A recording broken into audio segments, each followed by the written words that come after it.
I'm Dr. Marissa with Movement RX. I am a physical therapist and I've done a PhD in sleep science. So, what I want to bring to you today is a little bit of a discussion around pain. We've worked with a lot of people and organizations who are dealing with pain, whether it's neck pain or shoulder pain or back pain, knee pain. And there are some blind spots that a lot of people have that I would love to share with you guys. So I'm going to check in the chat here to make sure that's up and running. There we go. Okay. So I can see the chat, which is perfect. Okay. So I want to start here with a little bit of a story. And if you're listening, you can put in the chat if you have specific body parts that are in pain and maybe for how long you've had pain for. Yay. Hi, Tim. How are you? I'm wonderful. Happy holidays to you as well. So yeah, throw in the chat if you can. If you have pain, if it's low back pain or neck pain, and then how long it's been going on for. But I want to start with a little bit of a story. And this story comes from a famous Australian pain scientist whose name is Lorimer Moseley. So look him up. He's really cool. But he tells this story about how one time he was walking in the Australian bush with some buddies, and he felt something at the side of his leg. And he kind of brushed it off because, very often when you're walking through the sticks, a stick hits the side of your leg, no big deal. And it ended up that he had been bitten by a really venomous snake. So he ends up in the hospital going through this whole ordeal because he'd been bitten by this snake. But when it bit him, it was really not painful at all. No issues. And then he luckily recovered from this huge snake bite issue. And then a couple of months later, he was walking through the Australian bush again and feels something at the side of his leg. And this time it's the biggest pain he's had in his entire life, like searing, hot, horrible pain at the side of his leg. And he's certain that he's been bitten by another snake. But he looks down and it's the tiniest little scratch from a stick. So this time it really was a stick that got on the outside of his leg.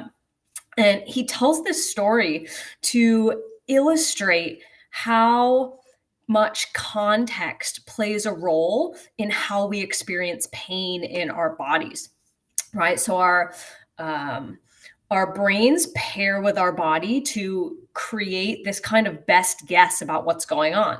So when Professor Moseley was walking through the bush and felt a little stick on the side of his leg, had no idea that it would be a snake, his brain said, probably just a stick, no big deal, no need to generate a ton of, yeah, Tim, it's really wild. No need to generate a ton of pain. But then later when he's walking through the bush and he feels the same thing, having had this wild experience of getting bitten by this snake, he feels that thing at the side of his leg, and all of a sudden it is severely painful because his brain kind of took that memory and put it together with the pieces of what he was feeling, and that created a very, very intense pain, even though there wasn't a ton of damage associated with it. And so the reason that I tell this story is to really illustrate how important your past experience can play into your pain, and how much your brain is deciding the intensity of your pain, especially in cases where the pain has become chronic. Right. When we talk chronic pain, that usually means anything that's been going on for more than 3 to 6 months or so. So something like low back pain that kind of comes and goes in waves over the years, and sometimes flares up for no reason. And you're like, man, my back is killing me again, and I don't know what did it. Lots of things can be contributing to that. And that's what I want to talk about a little bit today, is all the things that can be contributing to pain flares that aren't necessarily that body part actually getting worse. And so, Tim, for example, your shoulder, your neck, your low back, is that all chronic stuff? Yeah, the mind is a powerful force. Yeah. Mind over matter. Yeah. So what I want to make clear that I'm not saying that pain doesn't exist in your joints or in the muscles or anything like that, right? We know that pain can come from your elbow, right? You smack your elbow on something, it's going to be painful, and that's not all. It's not all fake. It's not made up by your brain. That's a real thing. But your brain is also putting layers on top of that pain to modulate its intensity. So we're going to talk about some of the things that modulate the intensity of your pain, because that gives you tools to be able to tweak these things about your lifestyle that can have a huge impact on your pain, even if whatever's going on, whether it's disc degeneration or arthritis or any of that, even if that stuff is going on, your pain can still be radically different if you tweak some of these things in your life. So that's what we're going to talk about today. We're going to talk about pain as a symptom as opposed to a cause. And of course, the cause can be a new injury. We're not talking about new injuries here. We're talking about things that should have healed. Had this before. Tim, you're talking about your shoulder, your back, been in pain ever since, just gotten used to it. Yeah. Yep. So we're definitely going to talk about that because yours sounds like it's more of a chronic thing. So we're talking about, like I said, chronic back pain, someone who's had a bad knee for their entire lives, tweaky back, stiff neck, arthritis, even some nerves can kind of be like this, like sciatica can be something that kind of comes and goes over time. And we're going to talk about 3 specific causes or contributors that can be perseverating that pain cycle. So the very first one is looking at the movement and the amount of movement that area of your body is getting during the daytime. So I like to use the example of the neck because a lot of the times I'll have people who have chronic neck pain, and it gets worse when they are sitting at their computer all day, right? And we know that sitting is not a really high demand on the neck, right? It's not damaging the neck. It's not difficult. There's not a lot of force on the neck. So then why would sitting be causing so much neck pain? And of course it gets worse as the day goes on. And part of that is because the way that the muscles in your body know that they're safe and know that they are that they can feel okay is through movement. And so your body and your muscles and your joints, what they don't like is to be forced to hold one specific position all day. And with the kind of the posture perfection of like the 90s and the 80s and however long ago it started, people were told that, oh, you can improve your neck pain if you just sit up like this all day. But the reality is that doesn't actually help, because then you're just squeezing your muscles to hold one specific position all day. And if you think about it, if I told you to hold your fist like this for 8 hours a day, even after the first 5 minutes, you would go to open up your hand and it would be super stiff. It would probably be super achy. And the same thing happens with your neck. The same thing happens with your spine, with your hips. If they're in the same position all day, those muscles are not getting a ton of blood flow. They're just kind of statically trying to hold and squeeze in one position. So the muscles aren't getting blood flow. The joints aren't getting any way to exchange their nutrients. Yeah, cramping, Tim. And especially if you try to hold your position, like if you try to hold this really straight up posture, probably your upper back is going to get super cramped because those muscles just get tired, right? They need movement. They need fluidity in order to feel nourished. Yeah. Okay. So motion, we know, is lotion. So really what I recommend for people that are dealing with chronic back pain or chronic neck pain or chronic shoulder pain is not to avoid moving that body part. All right. We don't want to avoid moving the body part, because what that ends up doing is atrophying the tissues. And atrophy means that the tissues start to get weaker and weaker and more sensitive over time. And again, this is for chronic pain. If you just had a surgery, if you just injured your shoulder, this is not totally relevant. This is for more kind of chronic stuff. And so when you start to avoid the things that feel painful, your body almost increases its sensitivity for those things. So maybe you used to be able to reach overhead and put a cast iron up top, and then it started to be painful. So you stopped putting the cast iron overhead, and instead you were just putting coffee cups up. But now, a couple weeks, months later, you start putting the coffee cups away, and you're like, oh shoot, my shoulder's hurting again. I've got to stop putting coffee cups over my head. So you stop reaching over your head entirely. And then a couple weeks go by, and then you just go to reach your arm up, and all of a sudden that starts to hurt as well, because you just keep taking away all of the things that are feeling painful. So your body is almost resetting where its set point is. And so things get more and more painful over time. When you used to be able to throw that cast iron up, now you can't even lift your arm up. And that's more of a kind of a chronic pain cycle, where you start to be able to do less and less and less as that injured body part, or that sensitive body part, gets more and more sensitive over time. Tim, in the case of shoulder pops, that's really common, especially in people who maybe used to throw as athletes, or people that have done a lot of overhead work in their life. The pops themselves, as physical therapists, we don't usually worry about them a ton unless there's really, really sharp pain with them.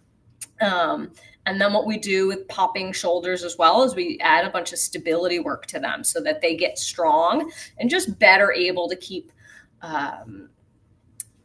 the ball kind of centered on the socket. Okay. So that's the first one, is that not enough movement is happening during the day for that body part that is painful, right? Low back gets really sore, probably because you've been sitting for a long time. I know for me, I'll get really sore when I'm sitting on an airplane for over 2 hours, I think. And all of a sudden my back starts to ache. And that's really not because something's going on in my back. It's because because I've been sitting, and those tissues haven't been able to get oxygen, and they haven't been able to send their waste products back into the bloodstream. Okay, let's move on to cause number 2 for what might be kind of keeping you stuck in a chronic pain cycle. That second cause is not giving your body the things that it needs in order to recover. And here I mean 2 specific things. The first one is sleep. So if you've heard me talk before, you know that I'm a big sleep fan, right? This is what I did my research in, was sleep. And a lot of the times, most of us are living in a 6-hour a night, on a good night, sleep schedule. And unfortunately, that's not enough for our bodies. What our bodies are doing in the nighttime is a lot of repair, a lot of recovery. They're kind of putting out growth hormone to repair our cells and repair our tendons and repair our muscles. But the other thing that's happening while we're sleeping is that our brain is sending these calming chemicals, we'll call it that, is sending these calming chemicals that are going to dampen the pain the next day. And it's really, really important, especially for people that have high pain levels, chronically high pain levels, to be getting that sleep at night so the brain can do its best the next day to quiet down all the pain, any signals that are coming in from the body. Even somebody who's relatively healthy, when they are not getting enough sleep at night, they're more likely to have headaches or stomach aches or back aches or anything like that, because of how important it is for the brain to normally quiet those pain signals. And I think that that's a big blind spot for a lot of people, that they don't connect their short hours of sleep or their poor quality sleep with their pain levels. The other thing that we need to be giving our body in order for it to be as pain-free as possible is the quality and quantity of foods in our diet. Specifically, what I'm thinking of is anti-inflammatory compounds. And so when we have 3 or 4 meals a day, we essentially have 3 or 4 opportunities each day to take in anti-inflammatories. Um, and those anti-inflammatories act very, very similarly to the to pharmacological or drug anti-inflammatories, right? But usually you're only taking pills once a day. You can take in at all of your meals anti-inflammatory compounds like your fruits and your veggies and your leafy greens and all of those things. You can be taking in anti-inflammatory things 4 times a day, 5 times a day, and all of that's going to be able to kind of quiet down any of the pain that's going on in your body. The other thing that is important to take in during the day is something like omega-3 fatty acids, right? Those are really anti-inflammatory as well, which can also help to quiet down pain. Let's see, Tim, I'll get to some of your questions actually, we can probably do them now. I'm not sure of who. I know the name Robert Sweetman, but I am not personally connected with him, so I'll have to look him up. And then, does your body produce natural inflammatory responses? Of course, yeah, the body definitely produces inflammatory responses. It needs to do that in order to repair things and to send immune cells to certain areas, right? You get a cut on your arm. The reason it turns red is because that's an inflammatory response to kill any bacteria in there and to start the process for healing. But the other thing that, so we talked about getting healthy fats in, we talked about getting anti-inflammatory foods into the diet. The other thing that we need to be able to give our body, especially in a pain state, is we need to be giving our body enough protein so that your body has the raw materials to rebuild tendons, right? If you have rotator cuff tendon problems, or you have patellar tendon problems, or you have like a muscle strain that is constantly bothering you. You need enough protein. You need enough raw materials for your body to take that and send it to that area for healing. And a lot of people are really, really low on their protein intake. And so their body's using that protein basically for survival purposes. It's kind of shuttling it to where it's needed the most, and is probably not going to focus on sending protein to things that are not life or limb situations. So usually when somebody comes into me for a physical therapy consult, we look at their diet and we see, are you getting enough protein so that any exercises we do are going to be strengthening that specific area, and your body's going to have enough amino acids and enough proteins to kind of rebuild these tendons, or rebuild what's left of the tendons. Or rebuild these muscles and to heal to heal the lesion.